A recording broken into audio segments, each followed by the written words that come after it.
Tabernacle, telle est ma prière.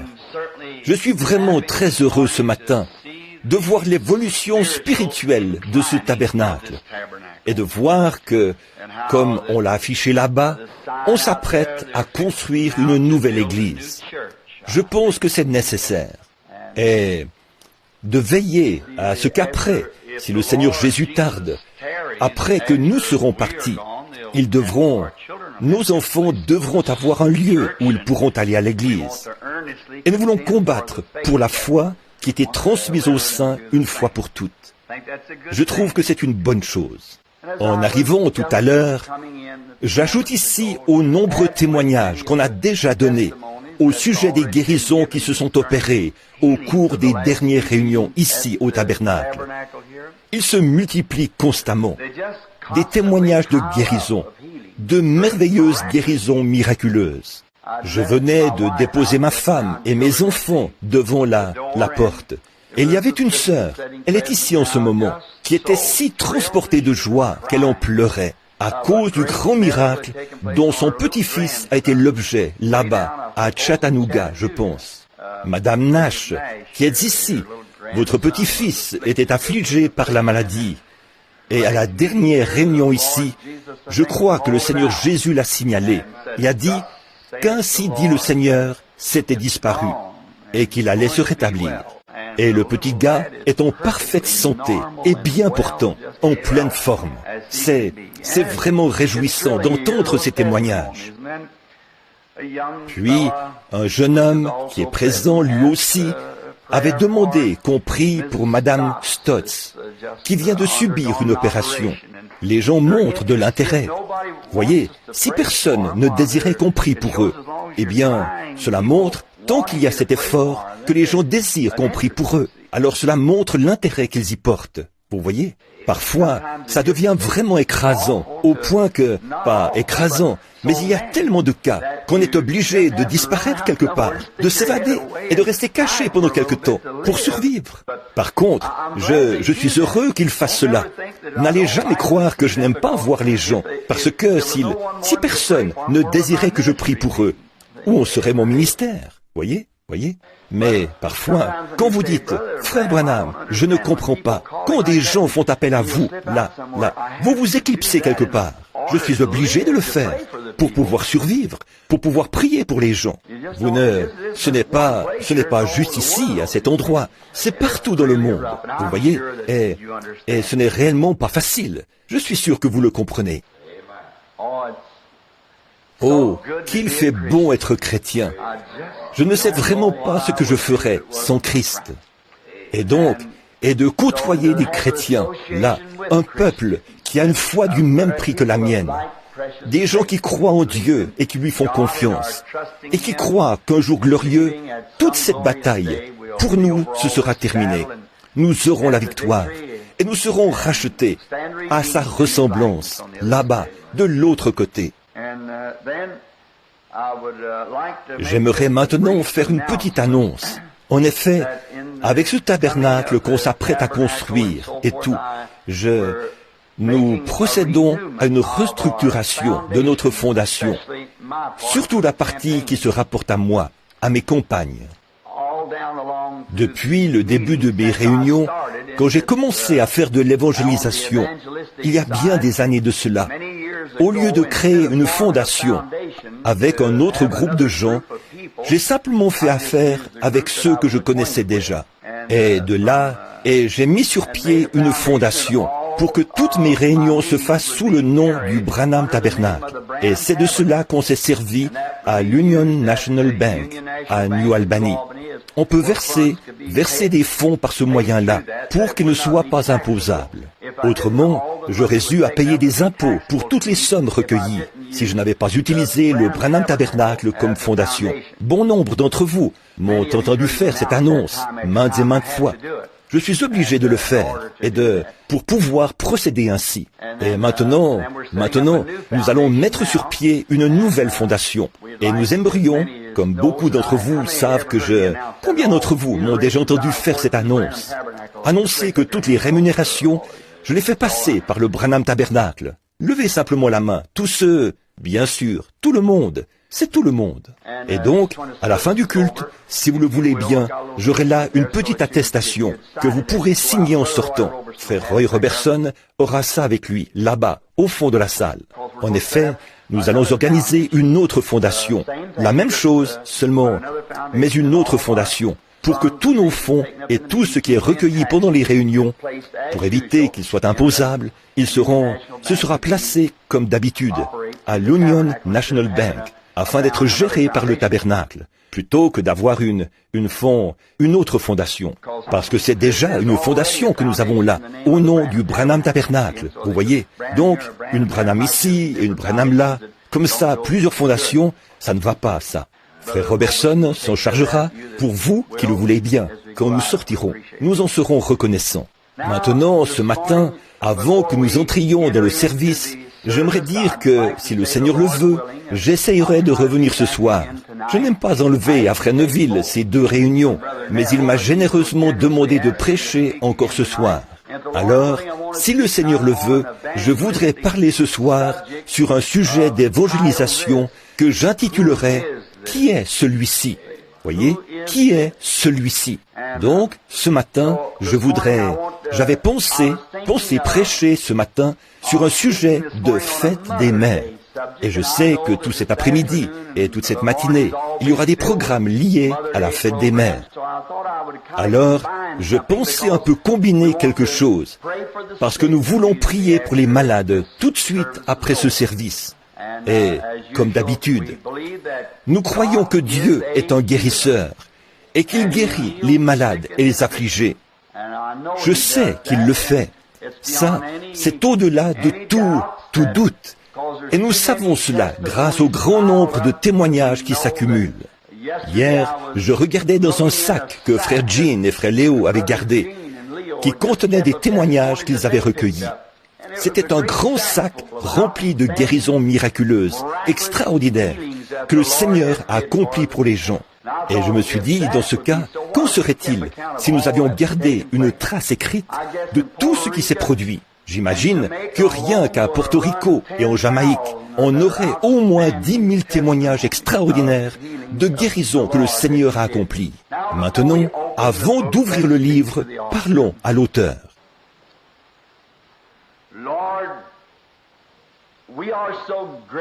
Seigneur, nous sommes tellement reconnaissants envers toi que lorsque nous courbons la tête, nous balbutions, nous cherchons nos mots. En effet, je ne crois pas qu'il soit possible pour des lèvres humaines d'exprimer les sentiments du cœur d'un homme ou d'une femme, d'un garçon ou d'une fille qui a déjà été en contact avec toi. D'exprimer notre adoration, combien nous t'adorons et à quel point tu comptes pour nous. C'est ce qui nous a séparés du péché et c'est ce qui nous a séparés du monde. Et c'est ce qui nous a donné quelque chose qui est éternel et béni. Nous ne pourrions trouver aucun mot qui puisse convenir. Comme un homme noble l'a dit il y a quelques semaines, il disait qu'il savait parler couramment à peu près 9 langues. Il occupe actuellement un poste de conseiller auprès de notre bien-aimé président Dwight Eisenhower. Il était pourtant capable de parler 9 langues couramment. Mais il a dit que lorsqu'il a reçu le Saint-Esprit, il les a essayées, toutes les 9, et il n'a pu trouver aucun mot. Il n'a pu s'exprimer dans aucune d'elles. Et alors, tu lui as donné une nouvelle langue dans laquelle s'exprimer et te remercier. Et c'est ce que nous ressentons, nous aussi, Seigneur. Lorsque cette vie sera terminée, peut-être parlerons-nous une langue complètement différente, afin que nous puissions exprimer ce que nous pensons de toi. Maintenant, nous te demandons, Seigneur, de bien vouloir bénir ce tabernacle, son pasteur, ses administrateurs, ses diacres, tous ses collaborateurs, les gens qui viennent en ce lieu, qui entrent et sortent par ses portes. Que ce lieu reflète toujours ce pourquoi il était consacré. Un havre de repos où ceux qui sont abattus pourront, en passant ces portes, trouver le repos et la paix de l'âme. Et où ceux qui sont malades pourront passer la porte et ressortir guéris, à cause du Dieu Tout-Puissant qui habite sous son toit, dont la présence reste toujours vivante. Nous te demandons, Seigneur, pour ce que nous prévoyons faire, ce qu'on est en train de mettre en place, de bien vouloir visiter le conseil, les visiter tous. Et si cela t'est agréable, qu'il y ait une commémoration continuelle de la prière qui était formulée un jour sur ce petit étang et ce lopin de mauvaises herbes.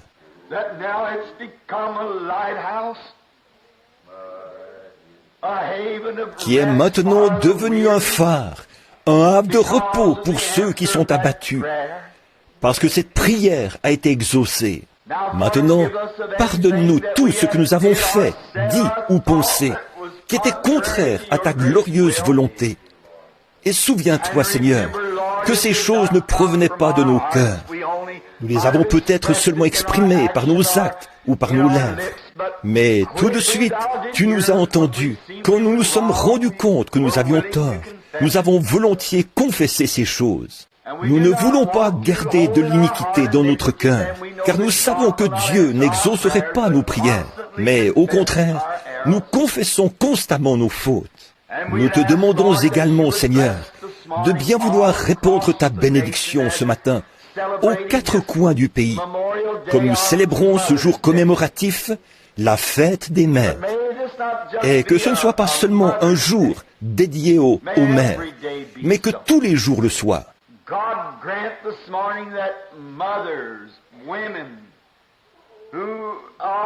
Ô Dieu, ce matin, accorde aux mères, aux femmes qui errent loin de Dieu, de revenir à leur bon sens ce matin et de peser le vrai sens du mot « mère », celle qui a donné la vie. Qu'elle prenne conscience que les fruits de son union avec son mari sont de petits joyaux sacrés que Dieu a confiés à ses soins. Alors Dieu la tiendra pour responsable quant à l'éducation de ses enfants. Et comme le dit l'Écriture, la femme bonne est la mère. C'est ce qu'elle est. Ses enfants la diront heureuse. Ô Seigneur, quand nous voyons cette époque où elle s'éloigne tellement des Écritures et où elle se comporte presque comme des bêtes, nous te prions, Dieu, de nous donner un réveil à l'ancienne mode, qui les ramènera là où elles doivent être. Seigneur, nous ne voulons absolument pas oublier de te remercier pour les vraies mères, car nous savons qu'il y en a encore aujourd'hui, de vraies, d'authentiques mères.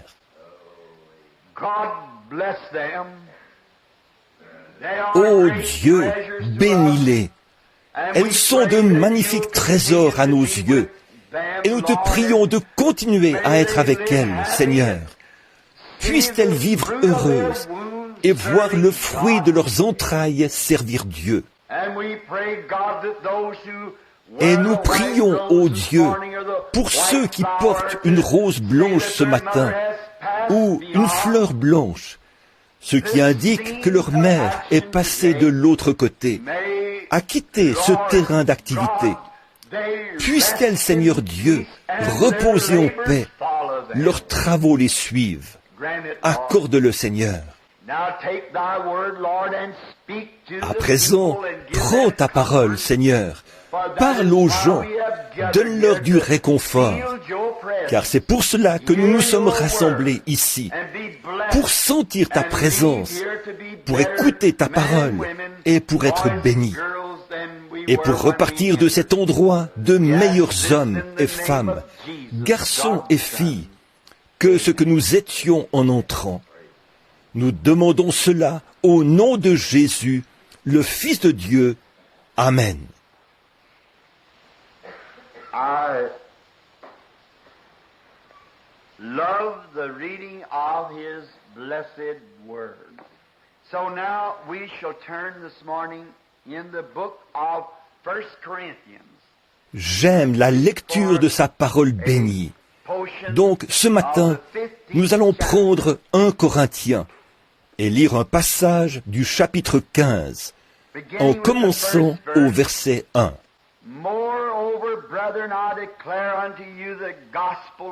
Je vous rappelle, frères, l'évangile que je vous ai annoncé, que vous avez reçu, dans lequel vous avez persévéré,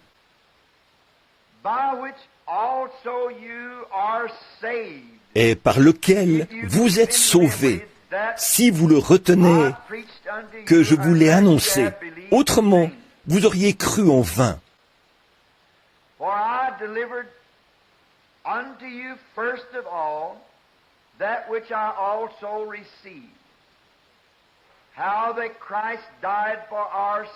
Je vous ai enseigné, avant tout, comme je l'avais aussi reçu, que Christ est mort pour nos péchés, selon les Écritures, qu'il a été enseveli et qu'il est ressuscité le 3e jour, selon les Écritures.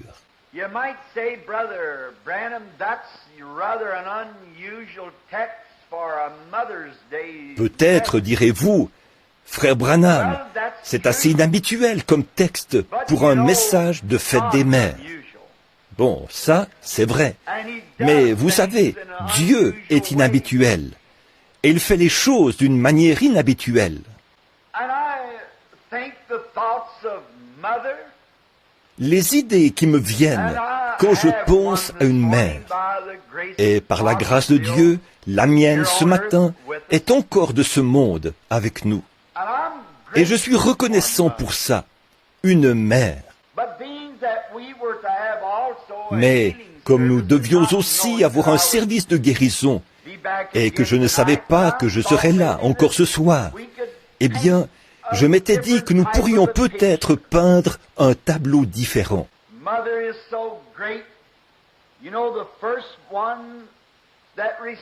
Une mère, c'est vraiment merveilleux. Vous savez, la première personne à vous accueillir dans ce monde, c'est votre mère. Personne ne peut vous atteindre, parce que vous avez été conçu et qu'elle vous porte sous son cœur. Et elle est la première à vous connaître, et la première dans ce monde, à vous porter.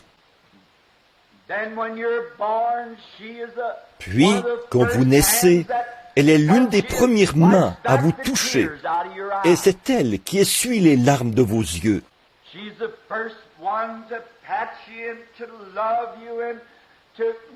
Elle est la première à vous câliner, à vous aimer et à gazouiller sur vous dans ce monde. Voilà, c'est votre mère. Et j'estime qu'on ne pourra jamais assez honorer une mère. La mère est la première à être auprès de l'enfant.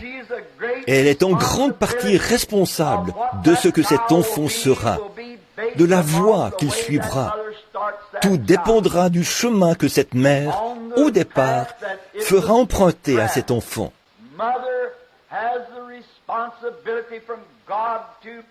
Dieu a donné à la mère la responsabilité de mettre cet enfant sur le droit chemin. Et je pense que c'est pour ça que les mères ont une petite touche spéciale. Il y a un garçon que je connais dans cette ville. Je pense que sa mère est ici en ce moment. Il a presque le même âge que moi.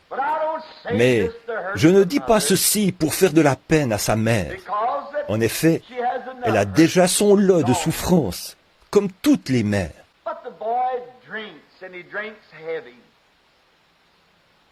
Mais ce garçon boit, et c'est un grand buveur. Et quand il est complètement ivre, il rentre à la maison. Il se jette sur le lit et entoure sa mère de ses bras. Et il a des petits-enfants.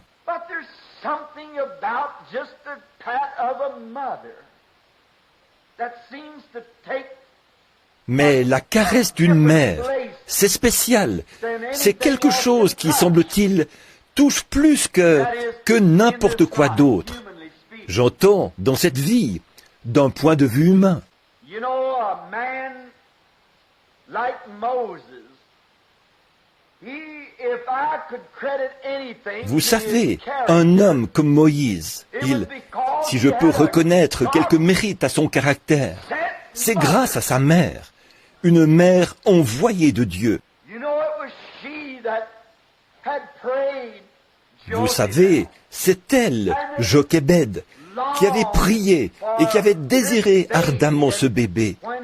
Et quand il est né, c'est elle qui l'a fait gazouiller, qui l'a câliné, qui a construit une petite arche et a déposé le bébé dans les joncs, alors que son pauvre cœur se brisait. Son petit bébé, le seul qu'elle avait, et c'était la petite frimousse, la plus magnifique du monde. Et combien une mère aime tout bébé, mais de voir ce petit être spécial.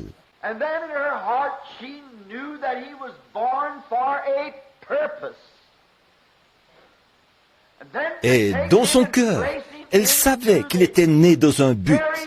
Alors, de le prendre pour le déposer dans cette fosse aux crocodiles, là, dans le fleuve. Par la foi, c'est ce qu'elle a fait, car elle savait que Dieu était capable de prendre soin de lui. Voilà qui résumait bien l'amour d'une mère et l'action caractéristique de sa foi. En effet, la foi ne se fonde pas sur les sables mouvants de ce qu'elle peut voir.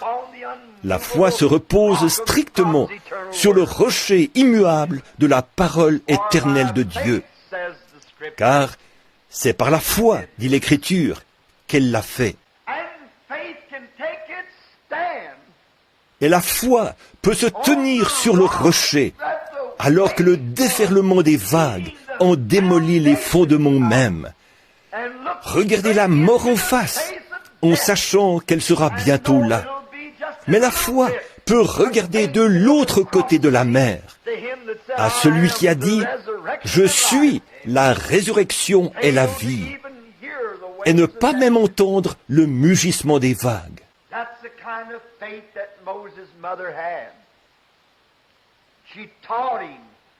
Voilà le genre de foi qu'avait la mère de Moïse. Elle l'a instruit et elle l'a élevé dans le palais de Pharaon. Elle lui a appris qu'il était né dans un but, que Jéhovah avait exaucé sa prière. Et elle, il n'aurait pas pu avoir de meilleur professeur. C'est ce qui a contribué à façonner ce caractère en Moïse.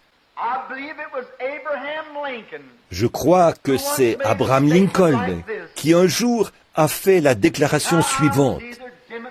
Bon, je ne suis ni démocrate ni républicain. Voilà, je suis chrétien. En effet, je pense qu'un parti n'a pas de quoi déblatérer contre l'autre. Ils sont tous corrompus. Mais Abraham Lincoln a été, à mon avis, il a été l'un des plus grands présidents que les États-Unis aient jamais eu. Washington et tous les autres compris. En fait, pour Abraham Lincoln, c'était mal parti. Il était pauvre. Il n'avait aucun antécédent pour ce qui est de l'instruction ou quelque chose d'imposant, de l'argent, quelque chose qui aurait pu l'aider, comme Washington.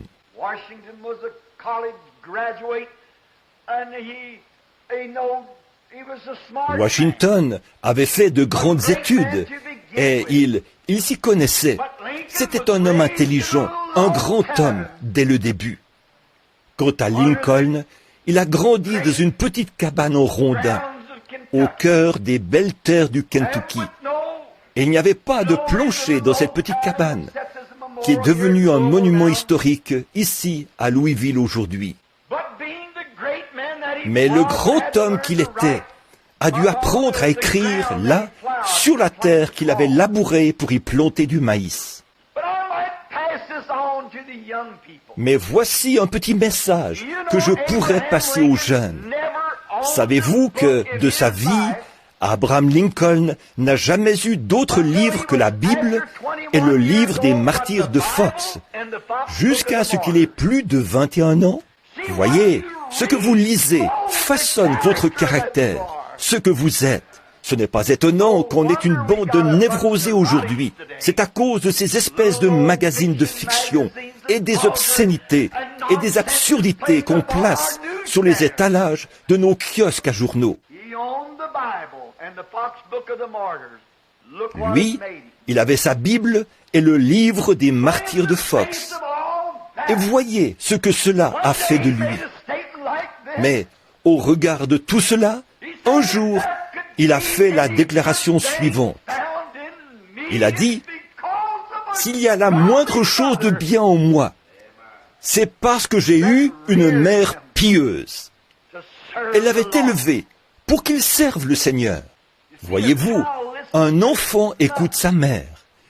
Il y a cette petite touche propre à la mère qui fait que son enfant l'écoute. Quand il se fait mal, il sera tout de suite porté à chercher du réconfort auprès de sa mère, plutôt qu'auprès de son père. En effet, vous savez, la première à avoir été auprès de lui, c'était elle.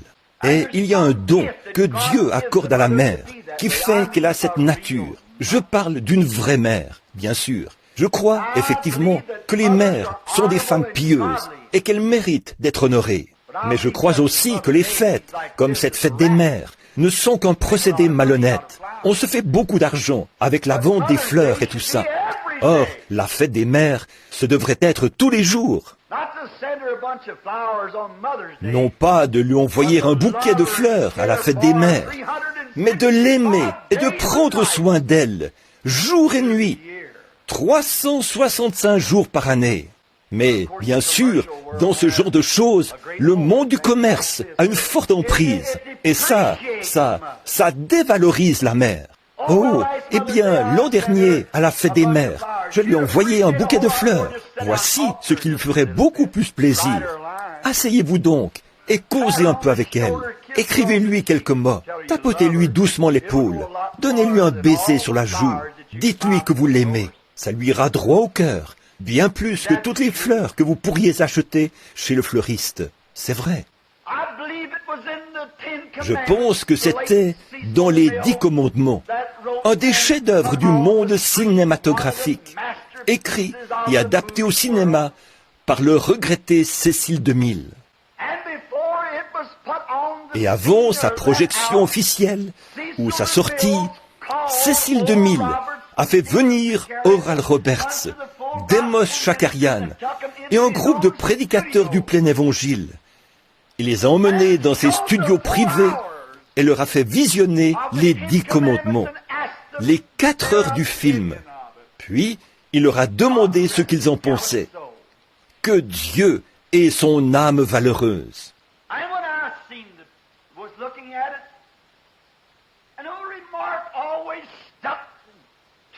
Et quand j'ai vu ce film, que je l'ai visionné, il y a cette petite réplique qui m'est toujours restée à l'esprit. Pour tous ceux d'entre vous qui l'ont vu, c'était quand la fille de Pharaon, après que Moïse avait appris qu'il était hébreu, il a pris la décision d'aller habiter avec les siens.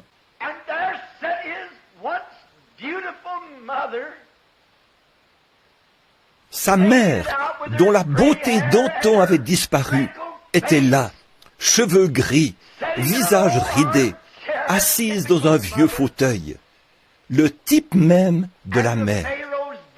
Et la fille de Pharaon est entrée. Et lui, il a dit, « Mais enfin, de qui suis-je le fils ?» Ce moment où il était démontré que Jochébed était sa vraie mère. Alors la fille de Pharaon, toute pomponnée, peinturlurée et tout ça, a dit, « Bon, écoute, il est peut-être ton fils, mais, elle a dit, je lui ai donné richesse et splendeur. Toi, tu n'aurais pu lui donner rien d'autre que des fosses de bitume. Mais cette vieille mère aux cheveux gris a dit, « Mais je lui ai donné la vie. » C'est ce qui fait toute la différence. Je lui ai donné la vie. Dieu lui a donné la vie éternelle. Comme c'est vrai, une mère. Les gens me disent parfois que je prêche constamment sur la résurrection, et ce, surtout lors de mes campagnes.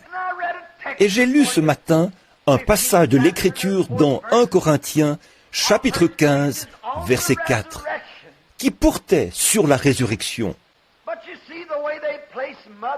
Or, voyez-vous, la manière dont on présente la mère aujourd'hui, un pot de fleurs, là, à côté d'une vieille dame âgée, qui n'arrive peut-être pas à se mettre debout, frêle, les cheveux gris, ridée, assise dans un fauteuil, ce qui est passablement vrai.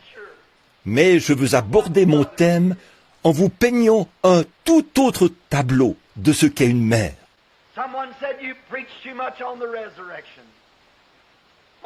Quelqu'un m'a dit, vous prêchez trop sur la résurrection. Dans presque tous vos messages, il est question de la résurrection. Mais bien sûr, c'est le lieu de repos principal de l'Évangile. Quoi qu'il ait pu accomplir, s'il n'était pas ressuscité des morts, tout cela aurait été en vain. À mon avis, c'est ce qui a prouvé qu'il était Dieu. C'est ce qui a prouvé chaque déclaration qu'il a faite, la résurrection.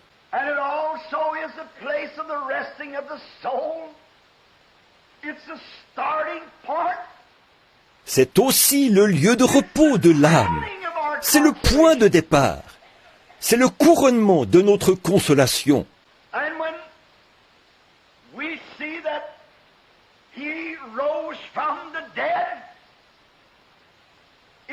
Alors, quand nous voyons qu'il est ressuscité des morts, cela nous place sur le front de bataille, revêtus de l'armure de l'Évangile, en position de combat. Car nous savons qu'il a dit, « Celui qui perdra sa vie à cause de moi, la retrouvera. »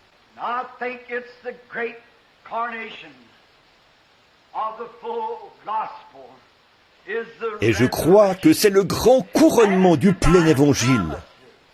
La résurrection et les promesses divines qui s'y rattachent, et la consolation qu'elle procure à ceux qui se confient en elle.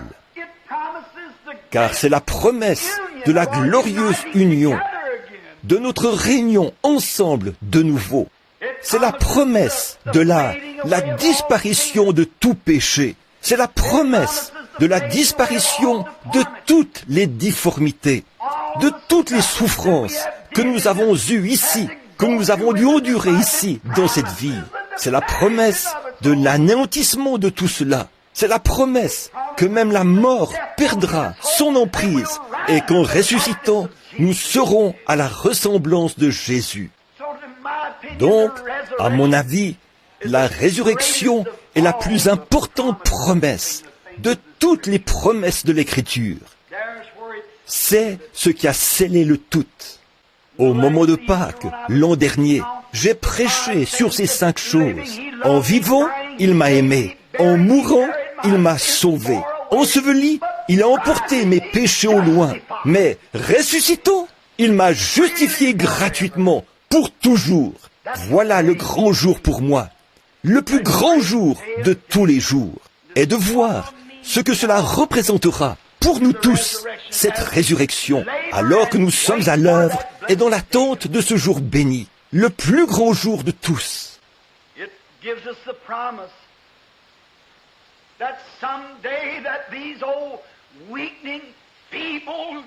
C'est ce qui nous promet qu'un jour, ces vieilles mères, affaiblies, frêles, aux cheveux gris, à la santé défaillante, seront changées. Et cette mère ne sera pas assise toute seule, mais toute sa famille sera avec elle.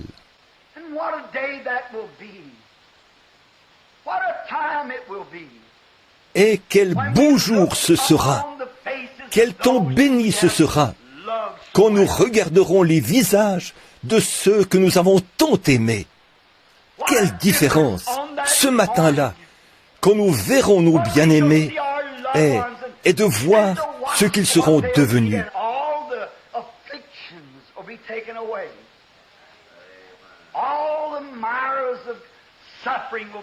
Toutes les afflictions ôtées, toutes les marques de souffrance effacées, plus de joues pâlies par la mort, plus de larmes dans les yeux. La résurrection nous promet tout cela. Il n'y aura plus de funérailles. On ne caressera plus une joue de bébé qui est comme un morceau de pierre que l'entrepreneur de pompes funèbres aura embaumé, regonflé, maquillé et tout pour lui donner un air naturel. Ce ne sera plus jamais nécessaire là-bas. Et je pense au moment où nous les verrons là-bas, nos bien-aimés, nos mères, nos familles, tous nos amis, et de les voir dans leur corps immortel, leur corps céleste.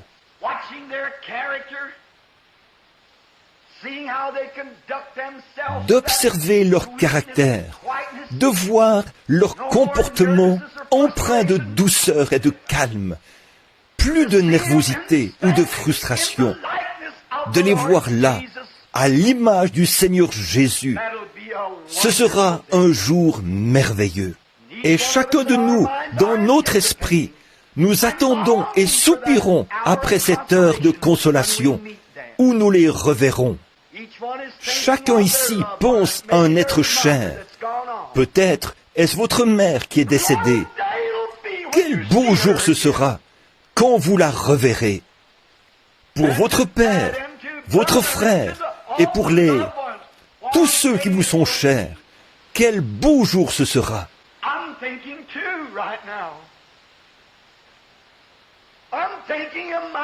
J'y songe, moi aussi, en ce moment. Je pense à ma famille et, pour moi, ce que cela représentera ce jour-là. J'imagine qu'au matin de la résurrection, peut-être que la première à venir à ma rencontre sera ma petite Sharon. Non, elle ne tremblera plus. Ce démon ne peut pas entrer dans ce lieu. Aucune méningite ne pourra jamais atteindre ce pays. Ma petite ne me fera plus au revoir de la main. Ses petits yeux bleus pétilleront de joie, comme elle tendra les bras en criant « Papa !» Je serai heureux de la revoir, sachant qu'elle ne mourra plus jamais, sachant que tout ça, c'est fini. Voilà pourquoi je prêche aussi énergiquement sur la résurrection.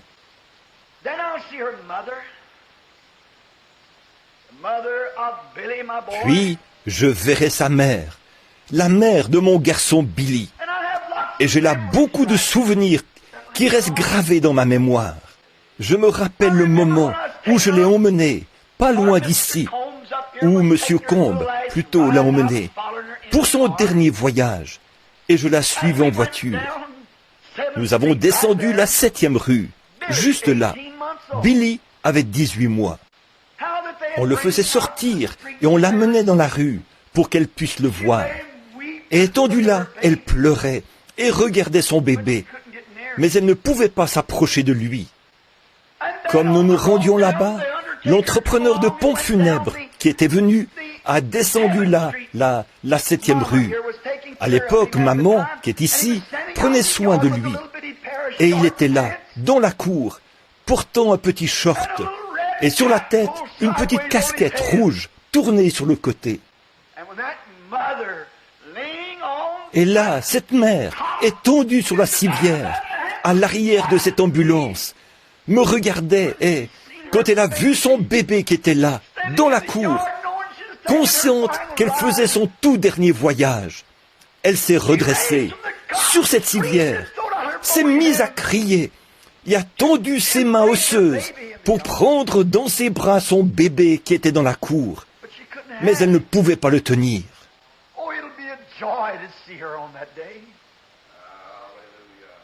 Oh, ce sera une joie de la revoir ce jour-là.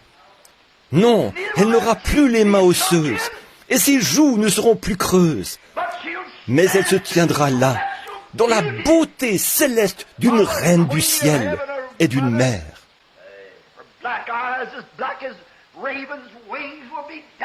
Ses yeux noirs, noirs comme du jais, pétilleront de joie.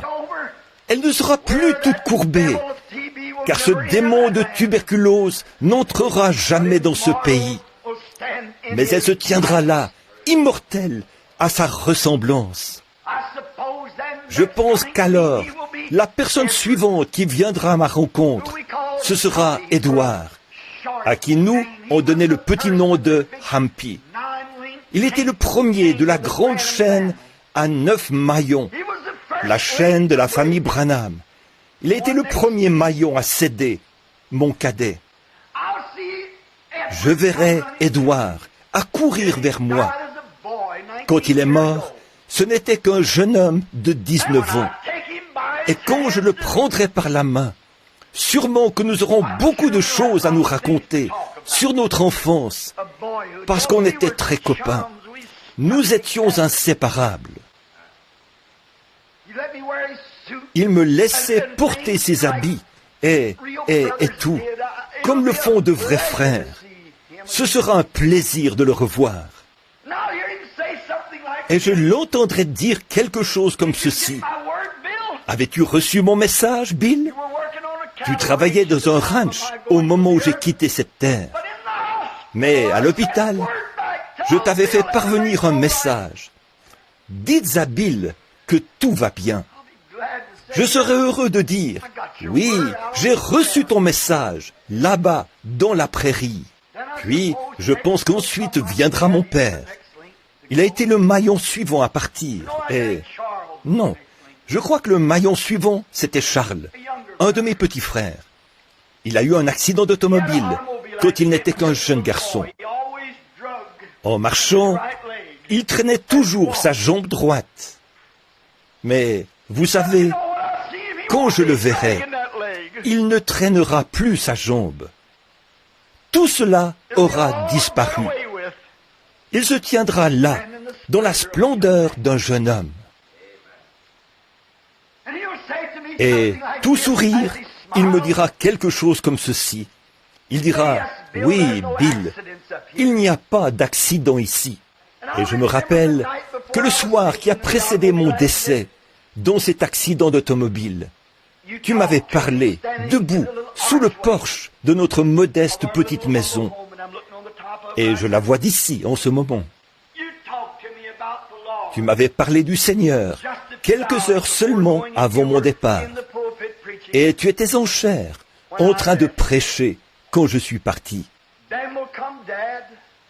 Puis viendra papa. Oh, je peux le voir. Bien qu'il m'ait donné beaucoup de solides corrections, elles étaient toutes bien méritées. Mais ce jour-là, je verrai cette tignasse noire ondulée, plus brillante que jamais.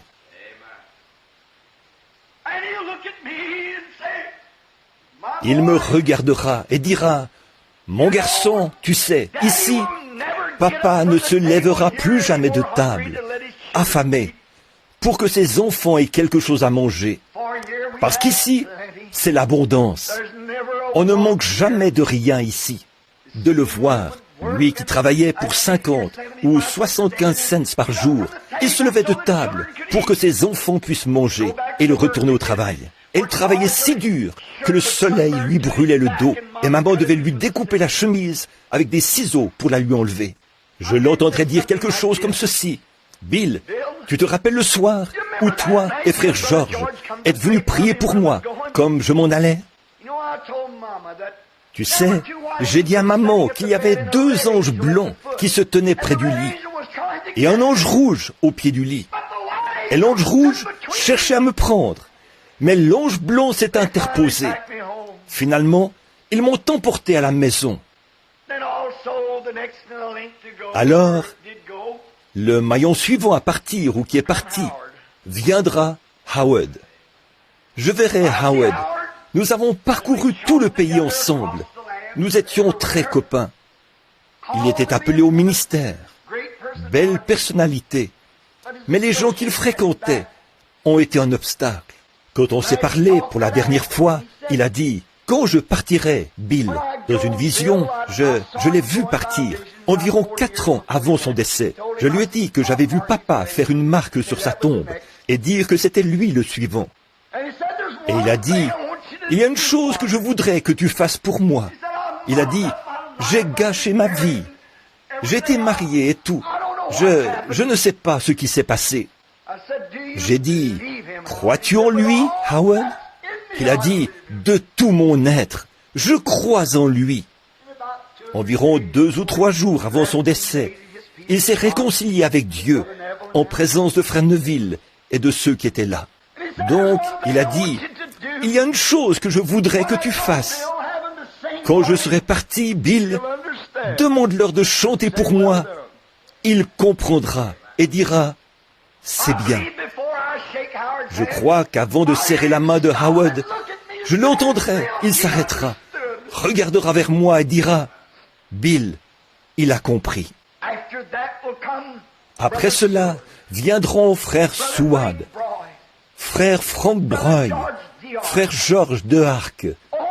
Oh, la résurrection représente beaucoup pour moi. J'attends impatiemment cette merveilleuse heure, l'heure du couronnement. Alors que, progressivement, la lumière commencera à se répandre, nous connaîtrons comme nous avons été connus. Nous comprendrons et nous nous souviendrons de ceux que nous avons connus, des gens qui sont là. Et beaucoup, il y aura beaucoup de gens là-bas dont nous n'aurions jamais soupçonné la présence. Car, vous savez, c'est là, je crois, que le pain que nous aurons jeté sur la face troublée de ces eaux humaines nous reviendra. Ce jour-là, quand nous constaterons les effets qu'aura produit notre témoignage sur des gens dont nous n'avions pas compris la réaction, probablement qu'ils y seront. Quel beau jour ce sera! Aussi, les semences que nous avions semées, sans même songer à ce qu'elles produiraient, voilà, elles seront là. Elles auront porté de précieux fruits. Et nous les verrons ce jour-là, les êtres chers et les membres de nos familles qui étaient rebelles. Et je pense aux milliers de gens que j'ai vus se convertir. Oui, il y en a maintenant des millions et ça continue. Et ce qu'a été leur ministère à eux. Oh, il faudra plus qu'une résurrection. Il faudra une éternité pour faire le tour, serrer les mains et découvrir des choses dont je ne sais rien en ce moment. Il y aura ces vieilles mères aux cheveux gris, en l'honneur desquelles vous portez ces fleurs blanches aujourd'hui. Elles vous reverront et elles seront ravissantes. Elles ne seront pas représentées par un pot de fleurs ou par la photo d'une personne âgée aux cheveux gris, mais reflétant l'image et la beauté de la résurrection. Elles se tiendront là, à la ressemblance de Christ, dans leur corps céleste, jeunes et ravissantes à jamais. Certainement, le voilà, le repos. La voilà, la fête des mères que j'attends. Le voilà, le couronnement. Pas un œillet à la boutonnière, mais le couronnement de l'âme, car Dieu l'aura transformé. Je pense à ma propre mère, vieille et frêle, et qui a la tremblote. Elle ne tremblera plus ce jour-là. À ce moment-là, ce sera différent. Alors que nous promènerons les regards, cette grande lumière se répandra progressivement.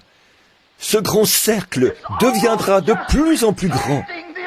Tout cela n'étant que le reflet indiquant l'approche imminente de Jésus.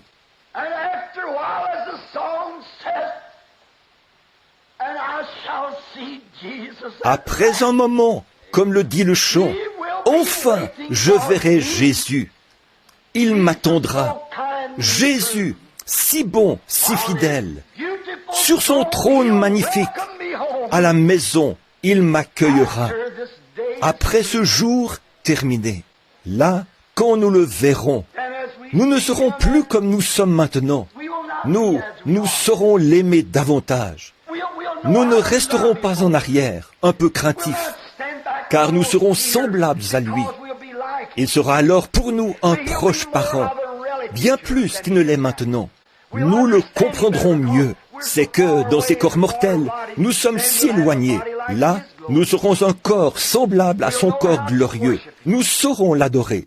Et quand nous verrons l'effet qu'aura eu sur nous la présence de son être, elle nous aura transformés. Les vieux seront redevenus jeunes. Tous ceux qui étaient déformés seront redressés. Oh, nous comprendrons alors pourquoi sa puissance nous avait guéris. Les questions qui occupent notre esprit. Comment pourra-t-il le faire? Et ça, quand sera-t-il? De façon mystérieuse, on ne sait trop comment. Tout cela disparaîtra. Ces nœuds qui s'étaient formés dans un coin de notre tête, est-ce que ce sera cela? Comment est-ce possible? Des doigts majestueux dénoueront, on ne sait trop comment, déferont ces nœuds, et tout se fondra dans cette grande couronne, la couronne de l'amour. Là, nous le verrons. Là, nous serons semblables à lui. Là, nous l'adorerons. Là, nous verrons notre mère, comme Dieu veut qu'elle soit. Notre mère ne serait pas complète si là-bas, elle n'avait pas sa famille avec elle. Et pour cause, le meilleur moment de sa vie, c'est quand elle voit ses enfants autour de la table, tous en bonne santé et heureux, et de la voir verser le café ou s'affairer, préparer le repas et s'asseoir avec papa. Eh bien, voilà le moment le plus heureux de la vie de notre mère, de voir tous ses enfants à la maison. Maintenant, ne manquez pas ce jour-là, que tous les maillons de la grande chaîne de votre famille soient accrochés les uns aux autres, que la roue ait tous ses rayons. Et là, quand nous nous assiérons avec nos familles et nos groupes sous les voûtes de l'éternité, quel beau jour ce sera! Là, nous comprendrons. Il est celui qui a fait cette promesse dans Apocalypse 1. Là, il est dit qu'une épée aiguë à 2 tranchants sortait de sa bouche. Son nom était la parole de Dieu. Et de ses mêmes lèvres, il a dit, « Je suis celui qui est vivant, qui était mort, et je suis vivant au siècle des siècles. » De ces mêmes lèvres, dans Jean 6, 30, il a dit ceci, « Je n'en perdrai aucun, mais je les ressusciterai au dernier jour. » Il est celui qui a fait cette promesse, de ces mêmes lèvres précieuses. Il est celui qui nous sauve, qui nous guérit, qui nous a rachetés, et qui nous ressuscitera au dernier jour.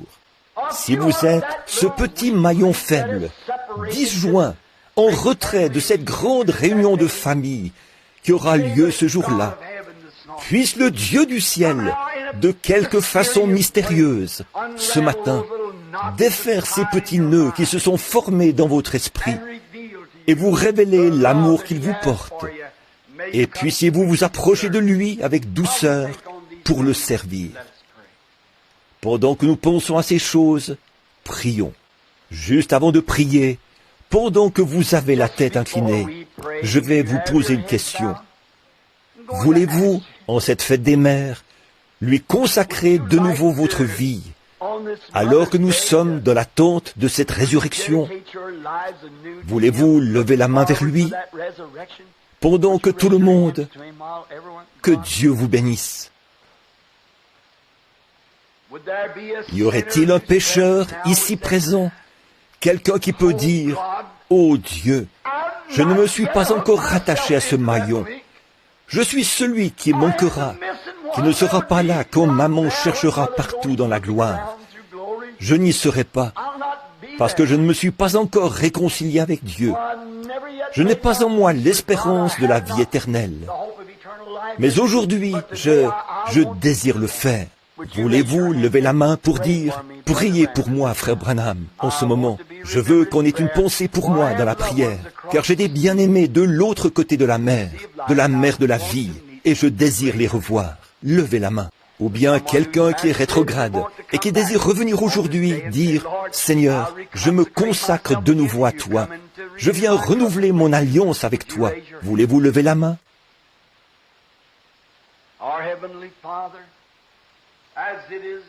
Notre Père Céleste, à l'approche de ce jour-là, nous sommes aujourd'hui un jour plus près qu'hier de ce grand événement. Chaque année, nous sommes contraints d'en voir une pâle copie, comme les gens avaient coutume de monter à Jérusalem pour le jour de la Pentecôte, pour la purification du tabernacle et du sanctuaire, et pour l'offrande du sacrifice d'expiation.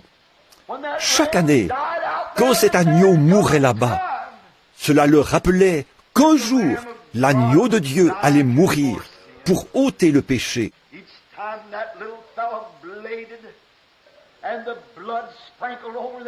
Chaque fois que cette petite créature bêlait et que son sang giclait sur leurs mains, cela leur rappelait qu'un jour, l'agneau de Dieu s'écrierait « Élie lama, Élie lama » à la croix. Je prie, ô Dieu, alors que nous regardons aujourd'hui et que nous constatons que, il y a quelques semaines, avant que je parte en Californie pour te servir là-bas, l'Indiana ici était dénudé et mort. Il n'y avait pas de vie, semblait-il. Les fleurs étaient mortes l'automne dernier. Les feuilles étaient tombées des arbres et la sève qui était dans les arbres était descendue dans les racines. Tout était mort. Mais il y a eu une saison où le soleil s'est mis à briller de façon différente. C'était le même soleil qui avait brillé durant l'hiver, mais les éléments avaient changé et il brillait différemment.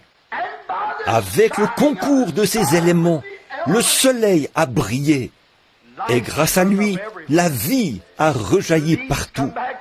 Les feuilles sont revenues dans les arbres. La feuille, la vie avait quitté la feuille. Alors la feuille était tombée, mais la vie s'était enfouie dans la terre. Puis, dans la splendeur de la jeunesse, elle est revenue. Sa beauté s'est renouvelée. La fleur, qui avait renoncé à son parfum, qui avait renoncé à sa beauté radieuse et qui était tombée en terre, elle renaît, rejaillit dans toute sa jeunesse, avec un nouveau parfum. Qu'est-ce que cela nous rappelle, Seigneur, en ces heures où nous vivons?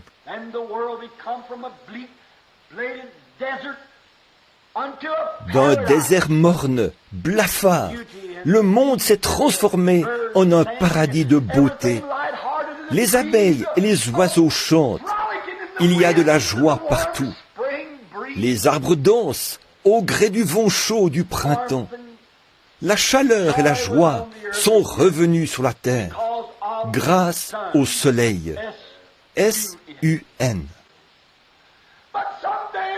Mais un jour, quand le S-O-N, le Fils, viendra avec la guérison sous ses ailes, ces petites vies qui s'étaient enfouies, comme la sève de l'arbre dans la terre, comme la vie dans la semence de la fleur, c'est ce qui produira en elles ce renouveau, et elles ne s'éteindront plus jamais.